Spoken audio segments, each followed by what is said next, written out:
MLA Kalvakuntla Taraka Ramarao గారు నిన్నొక ఉత్తరం రాశారు. వారికి మన డిప్యూటీ సీఎం కమ్ పవర్ మినిస్టర్కు ఉత్తరం రాసింది. రాయడానికి కొంచెమన్నా లజ్జ సిగ్గు అనిపించలేదని ఒకసారి ఆలోచించుకోవాలని, ఆత్మవిమర్శ చేసుకోవాలని.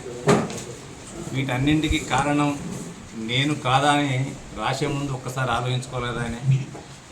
సిరిసిల్లలో ఈ పెంట పెట్టడానికి కారణం, ఈ రాష్ట్రంలో అప్పులపాలు కావడానికి కారణం నేను మా అయ్య పరిపాలన అని చెప్పి ఒక్కసారి ఆత్మావలోకనం చేసుకుంటే బాగుండేది కేటీఆర్ గారని నేను అంటున్నాను.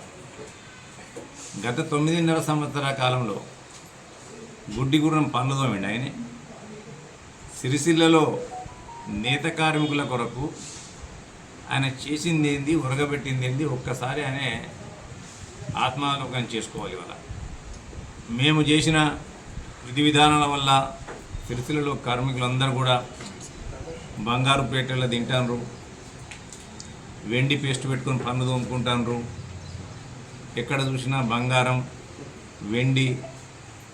సిరిసిల్ల పద్మశాలిల ఇళ్లలో ఇవాళ లక్ష్మి కళ వచ్చిందన్న చందంగా ఆయన మాట్లాడండి. ఇవాళ నిజంగానే 9.5 సంవత్సరాల పరిపాలనలో సిరిసిల్ల పద్మశాలి సోదరులు వారి జీవితాలు బాగుపడ్డట్టయితే మరి వారు ఎందుకు ఈ విధంగా ఈ స్థితిలో ఈసారి ఉన్నారో ఒక్కసారి ఆయనకైనా ఆలోచించుకోవాలి. ఈయన చేసిన నిర్వాహకం ఏందయ్యా అంటే, ఈ ప్రభుత్వం వారి అవినీతి అక్రమ పరిపాలన వల్ల, అహంకారపూరితమైన పరిపాలన వల్ల, అబద్ధాలపు మాటల వల్ల ఈ రాష్ట్రానిపైన 8 లక్షల కోట్ల అప్పును పెట్టింది. 8 లక్షల కోట్ల అప్పును పెట్టడమే కాకుండా ఒక 45,000 నుంచి 50,000 కోట్ల రూపాయల బకాయిలను పెట్టిండ్రు. ఈ ప్రాంతం మీద నిజంగానే ఆయనకు ప్రేమ ఉన్నట్టయితే, సిరిసిల్ల పద్మశాలీలు ఆయనకు రాజకీయ భిక్ష పెట్టిండ్రు, నాకు రాజకీయ జీవితాన్ని ఇచ్చిండ్రు, వాళ్ళ బతుకులు నేను పడతారన్న భావన, ఇంగిత జ్ఞానం, ఆయనకు కొంచెమన్నా విశ్వాసం ఉన్నట్టయితే ఈ 9.5 సంవత్సర కాలంలో ఆయనే ఇంచుమించు ఈ అప్పులతో పాటు బకాయిలతో పాటు ఒక పద్మశాలి సోదరులకు ఈ రాష్ట్రంలో ఆయన పెట్టిపోయిన అప్పిందా అంటే బట్టల బకాయిలు 488 కోట్ల 38 లక్షల రూపాయలు అప్పు పెట్టినాయి. కేవలం పద్మశాలిల బట్టలు నేయించినందుకు ఈ రాష్ట్రంలో. అందులో బతుకమ్మ చీరలకు ఆయనే 352 కోట్ల 35 లక్షల రూపాయలు సిరిసిల్ల పద్మశాలకు అప్పు పెట్టినాయని. మరి ఆయన ఉద్ధరించింది ఏంటంటే, చేసింది ఏంది సిరిసిల్ల పద్మశాలకైనా. నిజంగానే సిరిసిల్ల పద్మశాలకు ప్రేమ ఉన్నట్టయితే వాళ్ళ బతుకులు బాగుపరచాలి, వాళ్ళ జీవితాలు మార్చాలి, వాళ్ళ రాజకీయ భిక్ష పెట్టిన ఇంగిత జ్ఞానం ఉన్నట్టయితే ఎప్పటికప్పుడు బకాయిలు చెల్లించాలి కదా. మరి ఆ బకాయిలు ఎందుకు చెల్లించలేదు? ఇవాళ నీవు చేసిన పాపాన్ని ఇవాళ మేము ఇన్ని ఆర్థిక అస్తవ్యస్తల్లో ఉన్నప్పటికి కూడా, సిరిసిల్లని నిన్నే ఎమ్మెల్యే గెలిపించినప్పటికి కూడా ప్రభుత్వం తన బాధ్యతను నిర్వర్తించుకోవాలి కాబట్టి ఎటువంటి భేషజాలకు పోకుండా, కక్ష సాధింపు చర్యలకు పోకుండా ఇవాళ వాళ్ళ నయా పైసతో సహా మేము బతుకమ్మ చీరల బకాయిలు ఇచ్చేసినాం.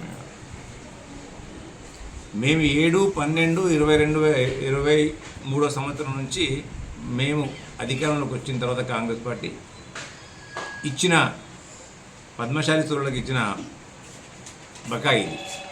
దాని తర్వాత మేము మళ్ళీ ఈ గవర్నమెంట్ వచ్చిన తర్వాత జీవో నెంబర్ 1 తీసుకొచ్చి ప్రతి డిపార్ట్మెంట్ కూడా, హాస్పిటల్స్ కానీ ఆర్టీసీ కానీ ప్రతి ఒక్కరు కూడా ఈ యొక్క నేతన్నల దగ్గర నుంచే వస్త్రాలు కొనుగోలు చేయాలన్న ఒక ఉద్దేశం, కొద్ది వాళ్ళకి డ్రెస్ కోడ్ కొనాలనే ఒక ఉద్దేశంతో జీవో నెంబర్ 1 పట్టుకొచ్చాం కదా.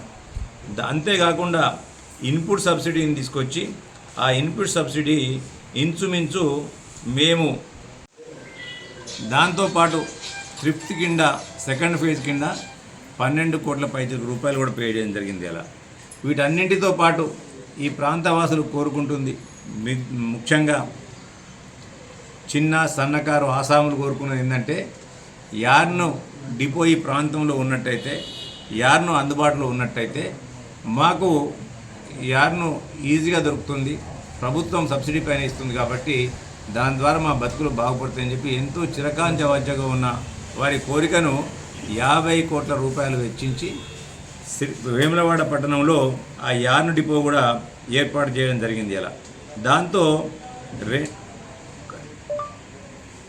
ఇప్పటి వరకు వాళ్ళకు 2253 మెట్రిక్ టన్నుల యార్ను కూడా సబ్సిడీ కూడా ఇవ్వడం జరిగింది. ఇక్కడ ఇన్ని పనులు మేము చేస్తుంటే ఈయనకు పని ఉన్నది, ఉప్పేసి పొత్తుకూడం అంటారు కదా, పప్పులో ఉప్పేసి పొత్తుకూడం అని. ఈయన 9.5 సంవత్సరాల హయాంలో కొంతమంది సలాము చేసే గులాము అధికారులు అక్కడక్కడ మిగిలిపోయినారు ఈ ప్రభుత్వంలో కూడా.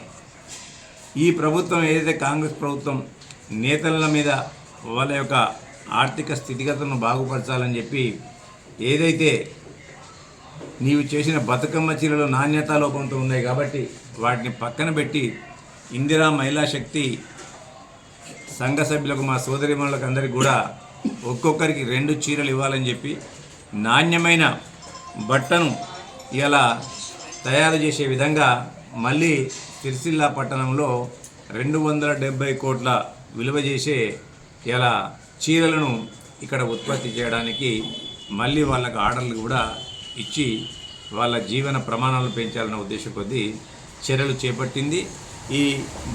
ఈ యొక్క దసరా దీపావళిలకు ప్రతి మహిళా సంఘానికి ముందుగా ఒక చీర ఇచ్చి తర్వాత మళ్ళీ చీర ఇవ్వాలన్న ఉద్దేశం కొద్దీ పనులు వేగవంతంగా నడుస్తున్నాయి. ఇవాళ వేగవంతంగా నడుస్తుంటే ఇవి చూసి ఓర్వలేక ఇక వచ్చినప్పుడల్లా ప్రజలందరూ కూడా నిలదీస్తుంది. ఇవాళ మళ్ళీ లోకల్ బాడీ ఎలక్షన్స్ వస్తున్నాయి కాబట్టి వాళ్ళపైన ఎక్కడ లేని కపట ప్రేమను ప్రదర్శించే విధంగా ఇక నిన్ను ఉత్తరం రాసింది ఆయన, సందట్లో సడే మేమదిగా.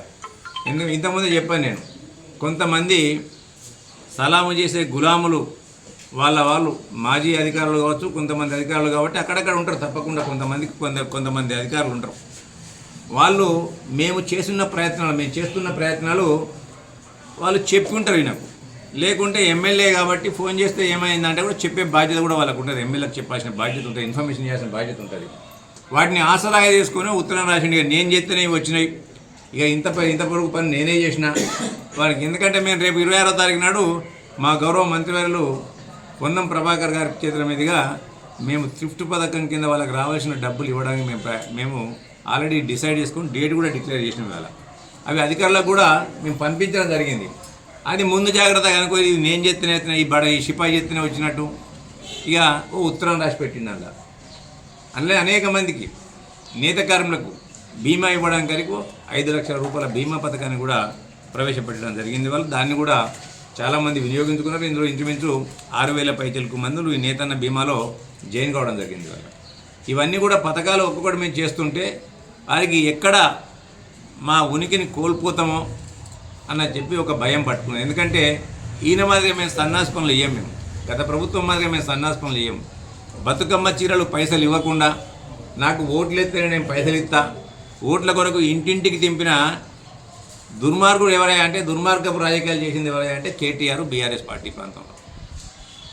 మొన్న 2023 సంవత్సరంలో జరిగిన ఎన్నికల్లో సిరిసిల్ల పద్మశాలి వస్త్ర వ్యాపార సంఘాలను కానివ్వండి, పద్మశాలి సంఘాలను కానీ అదిరించి బెదిరించి ఆ మహానుభావుడు నాకు ఓట్లు వేయకుంటే, నేను గెలవకుంటే మీకు బిల్లులు రావని బెదిరించి నయాన భయాన సామధాన భేద దండోపాయాలు ఉపయోగించి వాళ్లకు మార్కండేయ గారి కండువాతో పాటు ఇవాళ బీఆర్ఎస్ కండువా కప్పి ఇంటింటికి తింపింది వాస్తవం కాదా? ఒక్కసారి నీవుగా ఇవాళ ఆత్మావలోకనం చేసుకోవాలని చెప్పి నేను కేటీఆర్ గారిని డిమాండ్ చేస్తుంది. ఇవాళ నిన్నొచ్చి మాట్లాడుతుందట, పద్మశాలిలకు రాజకీయాలు చేస్తూ నేను ఉన్నప్పుడు పండ్లరుగా తిన్న వాళ్ళు అందరూ పోయి అటు ఇటు తిరుగుతున్నారు అంటే మేము మొదటి నుండి చెప్తున్నాం. ఇవాళ రాజకీయాలు వేరు, వ్యాపారాలు వేరు. రాజకీయాలనే చూడండి, వ్యాపారం చేసి